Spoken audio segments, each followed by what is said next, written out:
মানিকপুৰত মানিকপুৰ জহা rice producer কোম্পানীৰ তৃতীয় বাৰ্ষিক সভা বঙাইগাঁও জিলাৰ মানিকপুৰ মহকুমাৰ অন্তৰ্গত মানিকপুৰ অৰ্ধ সাপ্তাহিক বজাৰ গৃহত মানিকপুৰ জহা ৰাইচ প্ৰডিউচাৰ কোম্পানীৰ তৃতীয় বাৰ্ষিক সভাখন আজি অনুষ্ঠিত হৈ যায়। উক্ত সভাখনত বিগত দিনৰ কাম কাজৰ বিষয়ে বিশদভাৱে পৰ্যালোচনা কৰাৰ লগতে আগন্তুক দিনৰ কাৰ্যপন্থা সম্পৰ্কেও কিছুমান গুৰুত্বপূৰ্ণ সিদ্ধান্ত গ্ৰহণ কৰা হয়। কৃষি বিভাগৰ অৱসৰপ্ৰাপ্ত জিলা কৃষি বিষয়া লক্ষেশ্বৰ ৰায়ৰ পৌৰোহিত্যত অনুষ্ঠিত বাৰ্ষিক সভাখনত অসমৰ বিভিন্ন জিলাৰ পৰা বহুতো বিভাগীয় নেতৃস্থানীয় ব্যক্তি উপস্থিত থাকি কৃষকসকলক উদ্দেশ্যে বহুতো গুৰুত্বপূৰ্ণ পৰামৰ্শ আগবঢ়ায়। উল্লেখযোগ্য যে সভাখনত উপস্থিত থাকে কাহিকুচি কৃষি বিশ্ববিদ্যালয়ৰ অধ্যক্ষ ডক্টৰ প্ৰমোদ ডেকা আৰু লগতে উপস্থিত থাকে অসম গ্ৰামীণ বিকাশ বেংকৰ বিষয়াবৰ্গ ক্ৰমে অপল দাস, ঋষভ বৰ্মা, প্ৰৱণ বিশ্ব শৰ্মা আৰু নিজান শৰ্মা আৰু লগতে উপস্থিত থাকে নাবাৰ্ড বঙাইগাঁও জিলাৰ DDM আলাৰাম দেউৰী, চিৰাং জিলাৰ SMS KVK মহেশ কলিতা, মানিকপুৰৰ পশু চিকিৎসক ডক্সলিলিয় শৰ্মা, কমতাপুৰ স্বায়ত্তশাসিত পৰিষদৰ পাৰিষদ গোলাপ পাঠক, ভাৰতীয় ষ্টেট বেংকৰ LDM বিকাশ চল, মানিকপুৰ গাঁও পঞ্চায়তৰ প্ৰাক্তন সভাপতি ৰাজু কুমাৰ ৰায় আৰু জহা ৰাইচ প্ৰডিউচাৰ কোম্পানী মানিকপুৰৰ অধ্যক্ষ গাজিউৰ ৰহমান। উল্লেখযোগ্য যে সভাত উপস্থিত বিশিষ্ট ব্যক্তিসকলে চৰকাৰে কৃষক ৰাইজলৈ আগবঢ়া কৃষি ঋণ, নাবাৰ্ডৰ পৰা আগবঢ়োৱা সুবিধা আৰু কৃষিত ব্যৱহৃত বিভিন্ন সা সঁজুলি, বীজ, সাৰ, ঔষধ আদি কেনেকৈ বা কি পদ্ধতিৰে লাভ কৰিব পাৰি সেই বিষয়ে বিতংভাৱে পৰামৰ্শ আগবঢ়ায় আৰু লগতে কম খৰচত উন্নতমানৰ বীজৰ সহায়ত খেতি কৰি কেনেকৈ অধিক লাভৱান হ'ব পাৰি তাৰ উদাহৰণসহ বক্তব্য দাঙি ধৰে।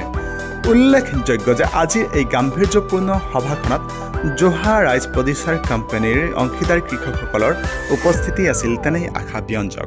নমস্কাৰ, মোৰ নাম আলাৰাম দেউৰী, মই নাবাৰ্ডৰ ডিষ্ট্ৰিক্ট ডেভেলপমেণ্ট মেনেজাৰ।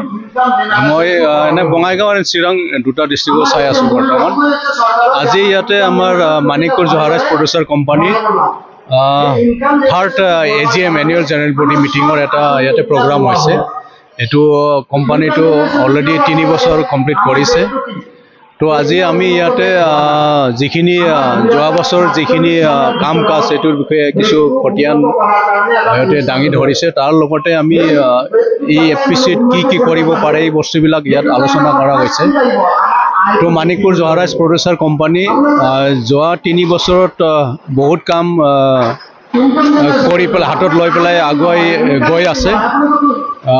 বৰ্তমান মানিকপুৰ জহা ৰাইচ প্ৰডিউচাৰ কোম্পানীৰ ফালৰ পৰা ইয়াতে আলু খেতি বা জহা ৰাইচ, তাৰ বাদে সৰিয়হ, এনেকুৱা ধৰণৰ খেতিবিলাকৰ বহুত কেইজন যিখিনি মেম্বাৰবিলাকক ইনভলভ কৰি পেলাই প্ৰডাকশ্যন কৰিছে। তাৰ লগতে এতিয়া প্ৰচেছিং ষ্টাৰ্ট কৰি পেলাই এতিয়া বটলিং বা পেকেজিং বা ব্ৰেণ্ডিং এই বস্তুবিলাকো আগুৱাই আহিছে।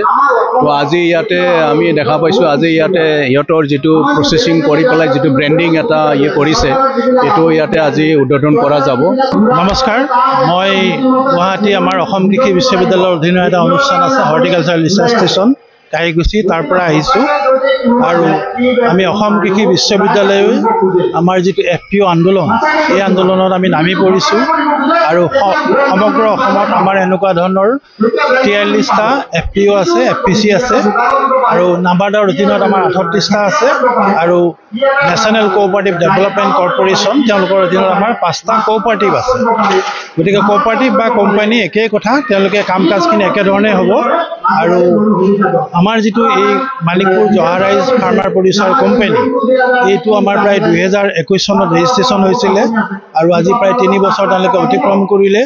আৰু এই 3 বছৰত তেওঁলোকে বহুতো ঘাত প্ৰতিঘাত হয়তো সহ্য কৰিব লগা হৈছে, কিন্তু তৎসত্ত্বেও তেওঁলোকে যিখিনি কাম খেতিয়কৰ ভালৰ কাৰণে কৰি আছে সেইখিনি যথেষ্ট সন্তোষজনক। প্ৰত্যেকসকলে সহায় সহযোগিতা আগবঢ়াই আছে, সেইকাৰণে আমি হয়তো এতিয়া বঙাইগাঁও জিলাৰ ভিতৰত আগবাঢ়িব পাৰিছোঁ। কিন্তু সকলোৰে সহযোগিতা হৈছে, কিন্তু তাৰ মাজতে আৰু ভাল বেয়াটো থাকে মানুহৰ মাজত, গতিকে কিছুমানে সমালোচনা কৰে হয়তো। বেছি সংখ্যকে হেৰিতে আছে, পজিটিভত আছে। গতিকে আমি কাম কৰি ভালে পাইছোঁ, বেয়া পোৱা নাই এতিয়ালৈকে। আৰু যেনেকৈ আচলতে সদস্য হ'ব লাগিছিল, আমাৰ DC ছাৰে কোৱা মতে মানে মানিকপুৰ ব্লকত যিমানখিনি খেতিয়ক আছে গোটেইখিনিয়ে APCৰ সোমাব লাগে, কিন্তু আমি সেইখিনি বুজাব পৰা নাই। বহুতে বিভিন্ন ধৰণৰ হেৰি কৰে, গোটেইখিনি সোমোৱা নাই এতিয়ালৈকে। গতিকে আমি চেষ্টা কৰি আছোঁ আৰু আমাক প্ৰত্যেক ডিপাৰ্টমেণ্টে বিশেষকৈ নাবাৰ্ডৰ DDM ছাৰ, এগ্ৰিকালচাৰ DO ছাৰে সহায় সহযোগিতা কৰি আছে আৰু CBO কাহিকুছিত তেওঁ আহিছে, তেওঁলোকেও কৰি আছে।